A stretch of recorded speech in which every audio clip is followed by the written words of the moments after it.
Hello student, मैं रविश sir. हम लोग पिछले क्लास में मैंने पहले पढ़े थे कि जो हमारे पास पार्ट चल रहा था मेटल एंड नॉन मेटल, उसमें हम लोग क्या देखे थे, हम लोग पढ़े थे उसका मेटल का जो फिजिकल प्रॉपर्टीज है उसके बारे में। तो आज हम लोग इसका केमिकल प्रॉपर्टी यानी कि रासायनिक गुण के बारे में हम लोग सीखेंगे। ठीक है। अब कुछ चीजें और आप लोग हाँ बोले थे कि आप लोग लिख लीजिएगा, उसको दो छोड़ भी दिए थे। ठीक है, कहते कि आप लोग को लिखना होगा, उम्मीद है लिख लिए होंगे। कोई बताइए वो नहीं किया, लिखा कि नहीं लिखा। ठीक है, कम से कम कमेंट में बताया करो क्या सर लिख लिए। ठीक है, अब देखो यहाँ पे अगला हम लोग इसको पढ़ेंगे chemical properties. Chemical properties of metal. हाँ, इसको हिंदी में लिखते हैं लोग, धातु के रासायनिक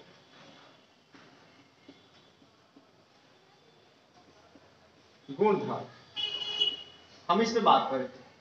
ठीक है, तो सबसे पहले बात करते हैं, हमको पता है कि मेटल क्या है। मेटल मतलब जो इलेक्ट्रॉन को आसानी से दे देता है कि नहीं। ये साइंस में बोलते हैं कि जो इलेक्ट्रॉन को दे दे उसके बाद ज्यादा है।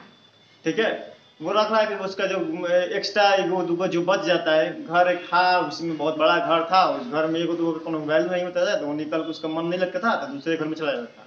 यही ना बताए थे कि हमारे पास जो था क्या, कि ये वाला हमारे पास जैसे ये वाला न्यूक्लियस था और ये हमारे पास ये वाला इस तरह से, इसमें इलेक्ट्रॉन का होता है फील होता है। और मान लो कि एक अकेले एक बहुत बड़ा रूम है, उसमें अकेले इलेक्ट्रॉन को रख दिया जाए, मतलब किसी को रख दिया उसको मन लगेगा, कहता है नहीं ठीक नहीं लग रहा है, चलो दूसरे के यहाँ चलते हैं। तो दूसरे के यहाँ जाकर अपना मन को क्या करता है, घूम मिल कर रहता है, उसका भी मन लगा रहे। ठीक उसी तरह से इसमें भी हमारे पास क्या होता है कि ये वाला इलेक्ट्रॉन जो होता है ना, ये बहुत बड़ा रूम में अकेले अपने को रख नहीं पाता है, इसलिए यहाँ से निकल के दूसरे यहाँ चला जाता है। समझ रहे बात को। अब दूसरे यहाँ किसके यहाँ जाएगा, जिसके यहाँ जाएगा उसके यहाँ बॉन्डिंग करेगा। रीजन बात है, जिसके घर से तुम्हारा लगाव होगा उसी घर तू जाएगा, झगड़ा वाला घर थोड़ी जाएगा, चला जाएगा उसी घर नहीं जाएगा। लगाव मतलब बॉन्डिंग, जुड़ाव होता है। ठीक है, क्योंकि वो गया इसके यहाँ, इसका मतलब इसके साथ जुड़ाव है। आता है आने जाने खाने पीने कुछ लेन देन करने से क्या होता है, बॉन्डिंग, बॉन्डिंग में प्यार मोहब्बत बढ़ता है। तो यहाँ पर मजबूती बताया ना कि बॉन्ड से, यहाँ पर तो बॉन्ड इसको बोलते हैं, इस केमिकल ग्रुप में ना यानी कि केमिस्ट्री उसको बॉन्ड बोलता है। हम अपना भाषा में कहते हैं कि मोहब्बत है, लगाव है, जुड़ाव है। वो कहता है नहीं कि इसके बीच में बॉन्ड है। समझ रहे बात को। उसका नाम होता है, अगर अलग अलग केमिकल में बॉन्ड होता है उसको बोलते हैं केमिकल बॉन्ड। वो टाइप्स होता है, उसका कोवैलेंट होता है, कभी आयनिक होता है, उसके बारे में हम लोग पढ़ेंगे। ठीक है, कभी कोवैलेंट, कभी आयनिक, मेटालिक, ये सभी बॉन्ड के प्रकार हैं। तो हम लोग देखेंगे कि हमारे पास केमिकल प्रॉपर्टी में पहला है कि आखिर जो धातु है वो ऑक्सीजन के साथ कैसा बिहेवियर को दर्शाता है। ऐसे भी हम बात करते हैं, हम सब किसी के ना किसी के साथ अलग अलग बिहेवियर को पेश करते हैं। समझ रहे बात को, किसी के साथ अच्छे से पेश होते हैं, किसी के साथ बुरे के साथ पेश होता है, जैसा है उसी के अनुसार पेश आते हैं। तो हम देख रहे हैं कि हमारे पास जो धातु है वो किस तरह से ऑक्सीजन के साथ रिएक्ट करेगा, जुड़ाव रखता है। जुड़ेगा किस तरह से, आसानी से जुड़ता है या थोड़ा सा मुश्किल से जुड़ता है, जुड़ भी जाता है तो क्या बनेगा। बात है कि नहीं। अगर तुम्हारा दोस्त बनता है तो दोस्त बनने के बाद तुम क्या कर सकता है। ठीक है, तुम्हारा अलग लेवल का कुछ काम होगा। तो ठीक उसी तरह से इसमें भी है। हम यहाँ पर पढ़ा है कि ऑक्सीजन के साथ रिएक्शन। ठीक है, ऑक्सीजन के साथ रिएक्शन, रिएक्शन विद ऑक्सीजन,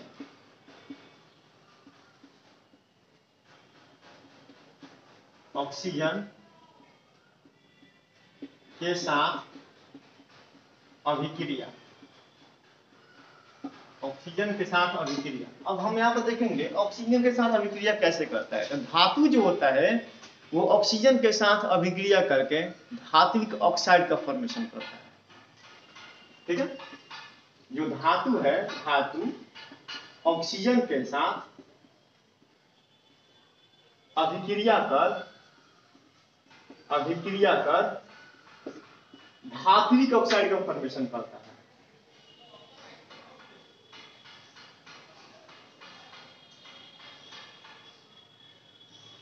इसे लिखिए मेटालिक ऑक्साइड।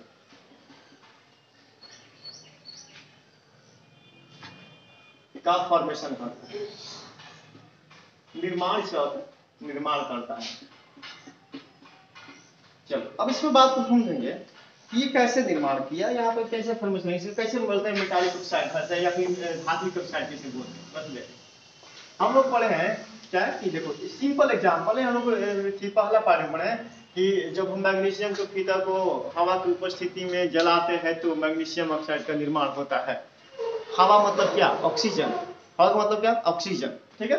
हम यहाँ पे देखते हैं हम कभी बोलते हैं हवा की उपस्थिति में जलाने का मतलब क्या है, वो ऑक्सीजन के साथ ही रिएक्ट करेगा, ना कि नाइट्रोजन के साथ।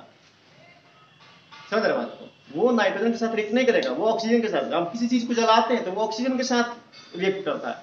हवा में तो बहुत सारे गैसेस है, उस सभी से अभिक्रिया बहुत कम करते हैं। ध्यान रखना। तो मैग्नीशियम हमारे पास क्या है, मैग्नीशियम में धातु है, वो अभिक्रिया किया ऑक्सीजन के साथ और क्या प्रोडक्ट फॉर्म किया, MgO। यहाँ पर Mg धातु है, ये ऑक्सीजन है, क्या बना हमारे पास, इसको बैलेंस करना बहुत जरूरी है। बैलेंस कर देते हैं, ये हमारे पास क्या बना, मैग्नीशियम ऑक्साइड। मैग्नीशियम क्या है, धातु है, ये क्या है, ऑक्सीजन है, ऑक्साइड का। धातु के साथ यानी कि मैग्नीशियम ऑक्साइड का फॉर्मेशन होगा, मैग्नीशियम ऑक्साइड। समझ रहे बात को, मैग्नीशियम का होगा ऑक्साइड होगा। अब मैग्नीशियम ऑक्साइड कुछ और भी है, कुछ चीजें ऐसे हैं जैसे देखो, अब जो हमारे पास क्या है, Zn जो है वो क्या है, जिंक को हम ऑक्सीजन के साथ अभिक्रिया कराते हैं तो क्या बनता है हमारे पास, ZnO बनता है। क्या बनता है, ZnO बनता है, जिंक ऑक्साइड बन जाएगा। सोडियम के साथ अभिक्रिया करते हैं Na+O2, क्या बनेगा हमारे पास, Na2 बनेगा, सोडियम ऑक्साइड बनेगा। इसको बैलेंस करते हैं बाबू। ये हमारे पास है कि किस तरह से अभिक्रिया करता है। लेकिन कुछ चीजें इसमें समझने वाली बात है कि मैग्नीशियम के सॉरी ये जो ऑक्सीजन के साथ अभिक्रिया करता है तो प्रोडक्ट का नेचर कैसा होता है, इसमें प्रोडक्ट का नेचर मतलब समझ रहा है बंदे तो उसका बिहेवियर, वो जो बना मैग्नीशियम ऑक्साइड वो किस तरह से बिहेवियर को दर्शाता है। हम लोग थोड़ा सा इसको मिटा देना क्योंकि एक ही बार मतलब भर जा रहा। चलिए इसको मिटा रहे हैं, मिटा देना अपना। ये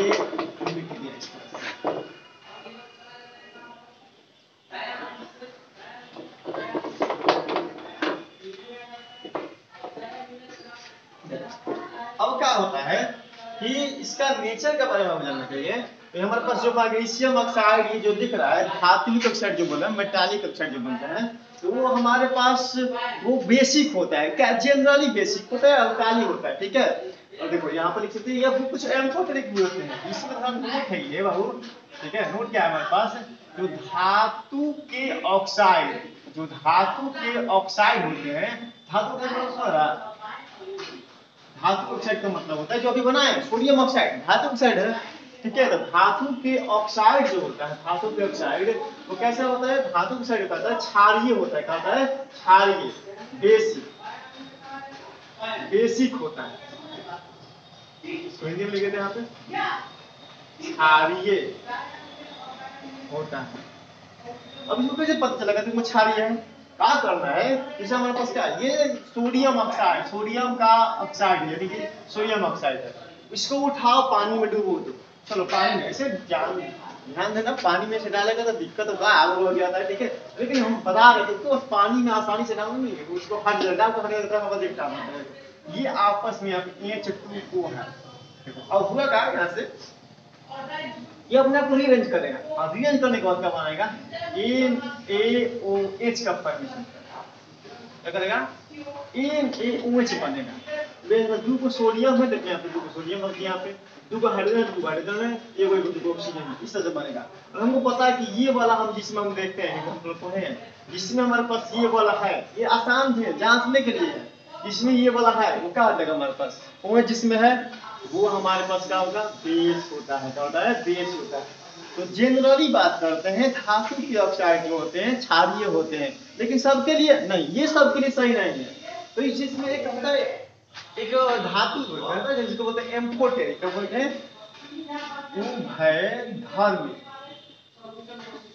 उभयधर्मी ऑक्साइड, उभयधर्मी ऑक्साइड, इसको बोलते हैं एम्फोटेरिक ऑक्साइड। अब ये एम्फोटेरिक ऑक्साइड क्या है, थोड़ा सा ध्यान दें। अब एम्फोटेरिक ऑक्साइड बताने का मतलब होता है हमारे पास कि वो ऑक्साइड जो बेस और एसिड दोनों के बिहेवियर को दर्शाता है और हम उसे बोलते हैं एम्फोटेरिक उभयधर्मी, यानी कि वैसा मेटालिक ऑक्साइड या फिर वैसे मेटालिक ऑक्साइड जो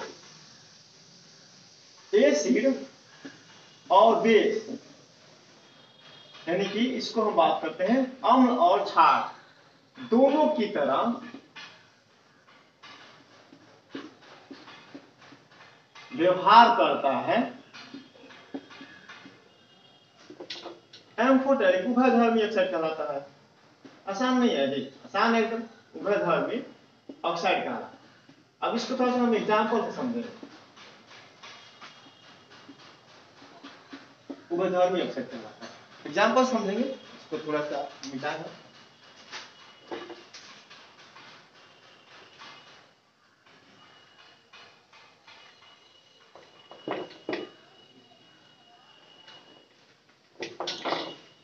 देखिए थोड़ा सा इसमें कुछ एग्जाम्पल्स हैं, जैसे इसका एग्जाम्पल क्या है, हमारे पास Al2O3 है, या फिर हमारे पास Fe2O3 है, यहाँ पे ZnO है, ठीक है, इसी का एग्जाम्पल हम एक एग्जाम्पल देखो।